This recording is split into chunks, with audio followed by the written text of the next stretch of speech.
Hello everyone, welcome to Gate Academy 2.0। तो मेरे को लगा कि आप लोगों से बात कर लेता हूँ कि अभी आप लोग इन जनरल ही इतनी सारी सिचुएशन के साथ गुजर रहे होंगे।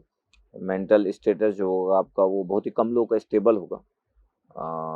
लोगों का माइंड फ्लक्चुएट हो रहा होगा, चाहे प्रिपरेशन अच्छी हो चाहे ना हो, दोनों केस में माइंड फ्लक्चुएट हो रहा होगा। ऊपर से सिचुएशन भी ये है कि एग्जाम पोस्टपोन पोस्टपोन पोस्टपोन, तो उसके कारण भी लग रहा होगा कि पोस्टपोन होगा कि नहीं होगा। कितना भी चाह के ना चाह के हम अपने आप को उससे दूर नहीं कर सकते, उस इशू से दूर नहीं कर सकते, है ना। हर दिन कोई ना कोई कुछ बोलता होगा। अब ये बड़ा इंपॉर्टेंट है कि इन सब सिचुएशन में अपने आप को कैसे हैंडल करें। तो मेरे को लगता है कि ये बहुत इंपॉर्टेंट है, ये वाला जो टाइम है ये बहुत इंपॉर्टेंट है कि आप इस सिचुएशन में भी अपने आप को कैसे कूल काम रखते हो। इस सिचुएशन में भी आप 12 घंटे 14 घंटे 16 घंटे कैसे पढ़ते हो। इसलिए जस्ट मैं ये चारों साइड का जो माहौल एकदम पीसफुल माहौल है, पूरा ग्रीनरी वाला माहौल है, तो मेरे को लगा कि चलो आप लोगों से इस माहौल में मैं बात करता हूँ, इस ग्रीनरी वाले माहौल में बात करता हूँ कि हमको पीसफुली अपनी प्रिपरेशन को रखना है। कम समय में रिवीजन करना है तो थोड़ा अटैकिंग मोड भी रखना है, क्योंकि अटैकिंग मोड से कम समय में हमारा जो रिवीजन होता है वो अच्छा होता है। हम अपने टेस्ट पेपर को एनालिसिस कम समय में कर पाते हैं, उसके लिए थोड़ा अटैकिंग मोड होना होता है। लेकिन माइंड को कूल रखना है, रिफ्रेश करते जाना है हमेशा। हमको पता है कि इन सब सिचुएशन में, जैसे मेरे अराउंड में बहुत सारे लोग हैं जिनको मैं जानता हूँ कि किसी को कफ, किसी को कोल्ड, किसी को फीवर, किसी ना किसी को कोई ना कोई है, चाहे टीचर हो, चाहे स्टूडेंट हो, चाहे मेरे रिलेटिव्स हो, चाहे घर की बात हो, एवरीवेयर। अब क्वेश्चन ये है कि जब इतनी सब सिचुएशंस है तो इस सिचुएशंस में हम कैसे कैसे रखें। आपके अराउंड में भी ऐसा हो रहा होगा, कभी भी किसी को कोल्ड, कभी भी किसी को फीवर, किसी को बॉडी पेन चालू हो जा रहा हो। इसलिए हम इतनी मुहिम भी चालू रखे हुए। तो कंडीशन हमारे फेवरेबल नहीं है। एक स्टूडेंट की अगर बात करूं तो 99% स्टूडेंट के लिए फेवरेबल कंडीशन नहीं है इस कंडीशन में स्टडी कर पाना। बट इंपॉर्टेंट ये है कि हमारे हाथ में नहीं है कुछ चीजों पे जोर हमारा नहीं है।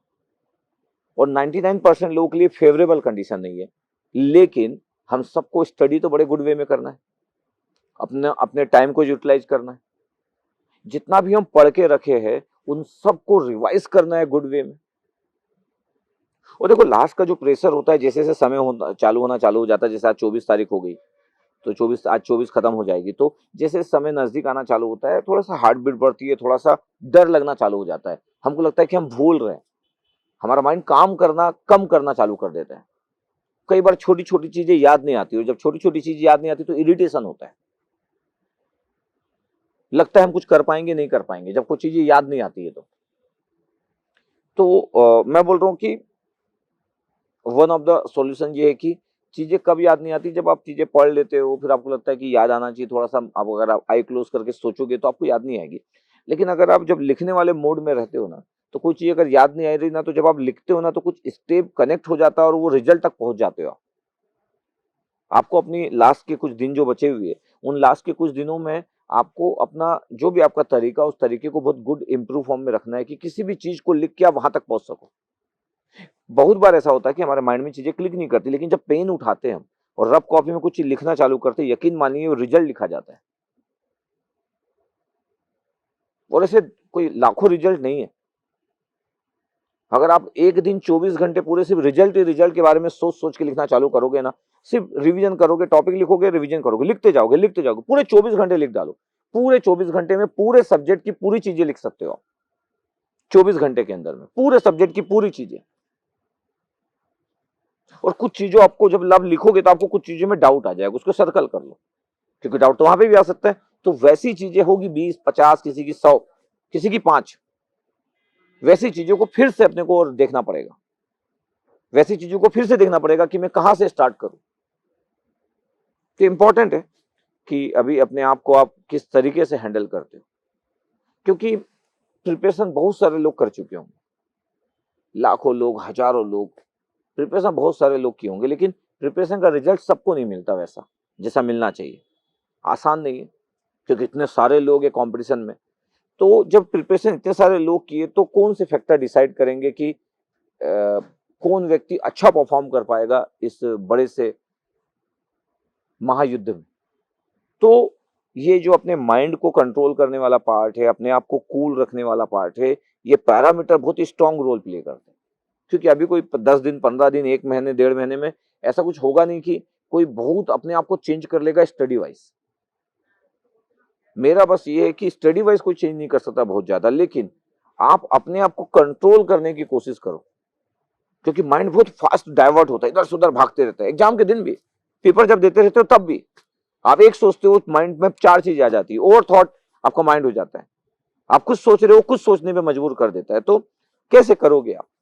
तो बहुत इंपॉर्टेंट है कि आप 3 घंटे के माहौल को बस आप हैंडल करना है। आपका जो मेन ऑब्जेक्टिव है वो 3 आवर्स का जो मेन इंपॉर्टेंट टाइम है, उस 3 आवर्स के इंपॉर्टेंट टाइम को आप कैसे हैंडल करते हो, वही सबसे इंपॉर्टेंट। आप 1 साल से प्रिपरेशन कर रहे हो, कोई लोग 2 साल से, कोई लोग 3 साल से, उसके बाद भी वो जो 3 घंटे रहेंगे वो मैटर कर जाते हैं। क्योंकि 3 साल से जो प्रिपरेशन कर रहे हैं वो लोग भी हजारों लोग हैं, जो 2 साल से प्रिपरेशन कर रहे हैं वो लोग भी लाखों लोग हैं, जो 1 साल से प्रिपरेशन कर रहे हैं वो लोग भी लाखों लोग। अब इतनी सारी भीड़ में आपको एकदम one of the best performer निकलना है, तो क्या आपको सिर्फ कंटेंट आता है इसलिए आप बेस्ट परफॉर्म कर पाओगे? नहीं, ऐसे बहुत बड़ा नंबर होगा जिनको कंटेंट आता होगा, बड़ा नंबर होगा जिनको कंटेंट आता होगा। आप कंटेंट भी आता है, बड़ा नंबर है, अब उस बड़े नंबर में से इतना छोटा नंबर आपको बनना है, तो कैसे बन पाओ? इंपॉर्टेंट चीज ये है कि आपके कुछ जो पैरामीटर्स है वो बड़े ही रोल प्ले करेंगे। मैं ये नहीं बोल रहा हूँ कि आप अपने आप को कूल रखोगे तो आपको जो नहीं आता वो बन जाएगा, नहीं नहीं नहीं, ये तो कभी पॉसिबल ही नहीं है। आप अपने आप को कूल रखोगे तो जो आपको बनना चाहिए, जो आपको आता है, जिसकी पॉसिबिलिटीज है, जो एग्जाम में आपको बनना चाहिए, जो एग्जाम के बाद आपको बनता है, वो एग्जाम के दिन बनना चाहिए, एग्जाम के 3 आवर्स में बनना चाहिए, वो हो जाएगा। तो बस मेरा यही था कि मैं थोड़ा सा आप लोगों को गाइड कर सकूं कि अपने आप को आप हैंडल करना सीखो। जद्दोजहद है बहुत, आपके चारों साइड आपकी जिंदगी में जद्दोजहद है, नो डाउट, लेकिन अपने आप को आप हैंडल करना सीखो। बोलते ना, स्टेबल जो माइंड सेटअप होता है वो बहुत ही की फैक्टर रोल प्ले करता है। यकीन मानिए, सच बात है वो, कि वो की फैक्टर रोल प्ले करता है। अब आपको देखना रहेगा कि जो की फैक्टर रोल प्ले करता है उसको आप कैसे हैंडल करोगे। ठीक है, तो जस्ट मेरे को लगा कि चलो आप लोगों से बात कर लेता हूं कि लास्ट के मोमेंटम वाले पार्ट को आप मैनेज करेंगे, चाहे एग्जाम 5 तारीख, 6 तारीख या 13, 14 जो भी डिफाइंड है, सैटरडे संडे, या फिर पोस्टपोन्ड होता है तो 30 दिन और मिलता है, 35 दिन और मिलता है, तो कोई भी सिचुएशन हो, अगेन बात वही होगी, चाहे 15 दिन बाद एग्जाम हो, चाहे 45 दिन बाद एग्जाम हो। अगर मैं माइंड सेटअप की बात कर रहा हूं तो माइंड की स्टेबिलिटी तो हमेशा आपको गुड नीड होगी। वो टाइम के कम या टाइम के ज्यादा होने से माइंड की स्टेबिलिटी नहीं आती। माइंड की स्टेबिलिटी को आपको हैंडल करना पड़ता है, वो एक एकदम स्पेशल चीज है और उसकी कोई स्टडी भी नहीं होती। कंटेंट की स्टडी हो सकती है, आप अपने टॉपिक को रिवीजन कर सकते हो, उसकी स्टडी जी हो सकती है। माइंड को कंट्रोल करने की स्टडी जी नहीं होती, वो इंडिविजुअल है और सबसे टफ है, क्योंकि एक टेक्निक से लाखों लोगों के माइंड कंट्रोल नहीं हो सकते। सबको अपने आप को देखना पड़ेगा कि मैं कौन हूं और मैं कैसे कंट्रोल करूंगा। तो यही इंपॉर्टेंट चीज। तो आप सभी लोग ऑल द बेस्ट, आपके एग्जाम की प्रिपरेशन जो भी आप कर रहे हो। मेरा बस यही ऑल द बेस्ट है कि आप जो डिजर्व करते हो उस दिन आप परफॉर्म कर पाओ। जितना भी आप 60 नंबर डिजर्व करते हो अकॉर्डिंग टू पेपर, तो उस दिन आप 60 में से भाई 60 लेके आ जाओ।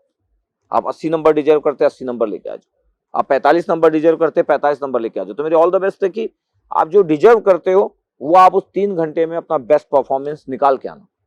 ये मेरी बेस्ट विशेष। और याद रखिएगा, लाखों लोग की स्टडी बहुत अच्छे लेवल पे कर लेते हैं। इंपॉर्टेंट है कि 3 घंटे, 3 आवर्स, कौन जंग जीतेगा। वो 3 घंटे में कई बार आप इरिटेट होंगे, कई बार ऐसे क्वेश्चन आएंगे जिसका आंसर ही नहीं आएगा 4 में से। बहुत सारे पैरामीटर्स काम करेंगे। उस 3 घंटे को आप बेस्ट परफॉर्मेंस कैसे निकालते हो, ये तो एक आर्ट है। और आप अगर माइंड को कंट्रोल कर लिए, कूल काम रह गए, तो पॉसिबिलिटी बढ़ जाएगी। बस इतना ही है। ठीक है, तो ट्राई कीजिएगा अपना बेस्ट कि अपने आप को आप कंट्रोल कर सके, अपने माइंड को कंट्रोल कर सके, बेस्ट परफॉर्मेंस दे सके। ठीक है, ओके, थैंक यू।